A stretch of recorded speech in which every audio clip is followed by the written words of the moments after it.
બનાસકાંઠામાં વીજલાઇન મુદ્દે ખેડૂતોમાં નારાજગી છે, ત્યારે કલેક્ટર કચેરીએ ખેડૂતોએ આવેદનપત્ર આપીને ન્યાય નહીં મળે તો જલદ આંદોલન કરવાની ચમકી આપવામાં આવી છે। નમસ્કાર, હું છું મમલ અને અમારા વિશેષ કાર્યક્રમમાં તમારું સ્વાગત છે। બનાસકાંઠા જિલ્લાના રાંધણેસાથી મોઢેરા સુધી પસાર થતી 765 kV પાવર ગ્રીડ ટ્રાન્સમિશન લાઇનથી અસરગ્રસ્ત ખેડૂતોને ન્યાય સંભાર વળતર મળે તે માટે છેલ્લા ઘણા સમયથી આંદોલન ચાલે છે। ત્યારે કલેક્ટર કચેરીએ મીટિંગ કરીને તેઓએ આવેદનપત્ર આપ્યું હતું, સાથે ચીમકી આપવામાં આવી હતી કે યોગ્ય વળતર નહીં મળે તો ખેડૂતોને મજબૂર બની લોકશાહી માર્ગ આંદોલન કરવું પડશે, જેની સંપૂર્ણ જવાબદારી સંબંધિત તંત્રની રહેશે। આવો સાંભળીએ ખેડૂતોએ શું કહ્યું। હવે રાધાનેસડાથી મોઢેરા સુધી જે 765 kV હાઈ ટેન્શન લાઈન નીકળે છે, એના અનુસંધાને અમારા વિસ્તારના ખેતરો ખતમ થઈ રહ્યા છે, ખેડૂતો પણ ખતમ થઈ રહ્યા છે। એના અનુસંધાને આગળના સમયની અંદર કલેક્ટર સાહેબશ્રીને આવેદનપત્ર આપેલું હતું। આજે અમને કલેક્ટર સાહેબશ્રીએ અમારી વાત સાંભળવા માટે બોલાયેલા હતા। એના અનુસંધાને 300 થી 400 ખેડૂતો અહીંયા કલેક્ટર સાહેબશ્રીને મુલાકાત કરવા આવ્યા હતા।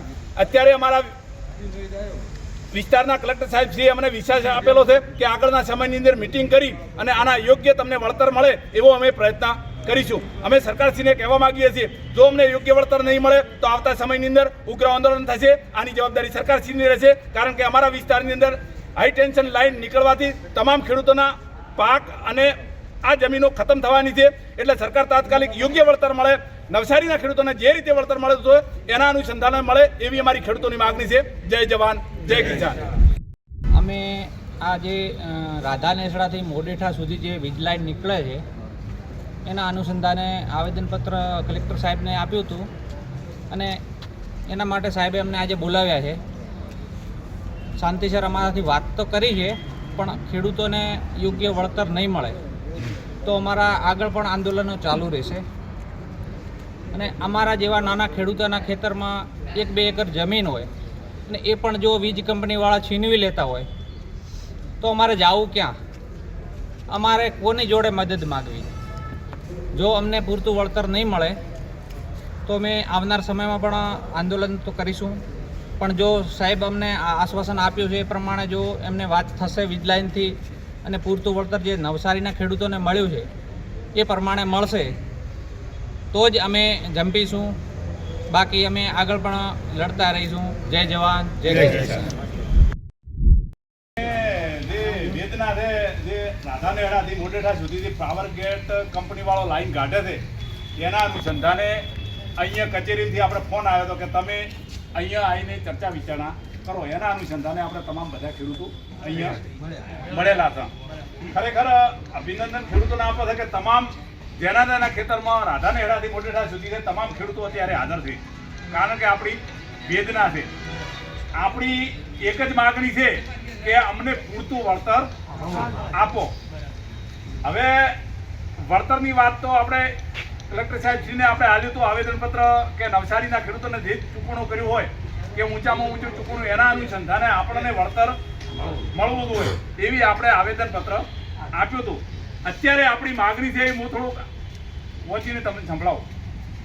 જે 765 kV લાઈન નીકળે છે ધોબલા, એમાં 30/10/2025ના નવસારી જિલ્લાના જે વાણિજ્ય હેતુથી ખેડૂતોને 400 ગણું ચૂકવણું કરેલું હોય એના અનુસંધાને આપણને ચૂકવણું કરે। પાછો 1/3/2024ના ગુજરાત સરકાર ગાઈડલાઈન મુજબ 200 ગણું વધારે ઉપરાંત રાજસ્થાન સરકારે આવો કંઈક જાહેરાત કરી છે, ભાઈ પરિપત્ર 1/3/2024નો પાડ્યો છે। એના અનુસંધાને આપણા ગુજરાતની અંદર પણ આ આયોજન કરે તો ખેડૂતો આ તો હજારો લાઈનો નીકળવાની છે। આપણી જમીન આપણા પાસે રહે એવું દેખાતું નથી। બીજી તે કે જે વાયર નીકળે છે એમાં 25%ની વાત કરે છે કે સરકાર તમને 25% વળતર આપશે। આપણી એવી વાત છે કે 50% વળતર આપણને એમાં જે મળવું જોઈએ એવી પણ આપણી માગણી છે।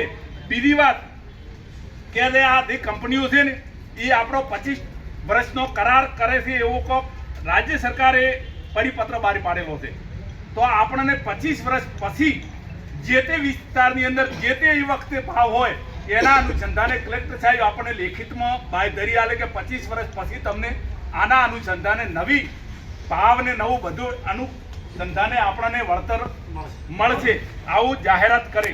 આવી આપણી બધી માંગણીઓ છે, એના અનુસંધાને અત્યારે આપણે કલેક્ટર સાહેબશ્રીને રજૂઆત કરવાની છે।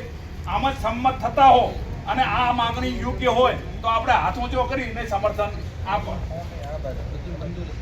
ભાઈ બરાબર ને ભાઈ, આની માંગણીઓ છે, ખુલ્લી વાત છે. આના અનુસંધાને કલેક્ટર સાહેબશ્રીને મળવું છે.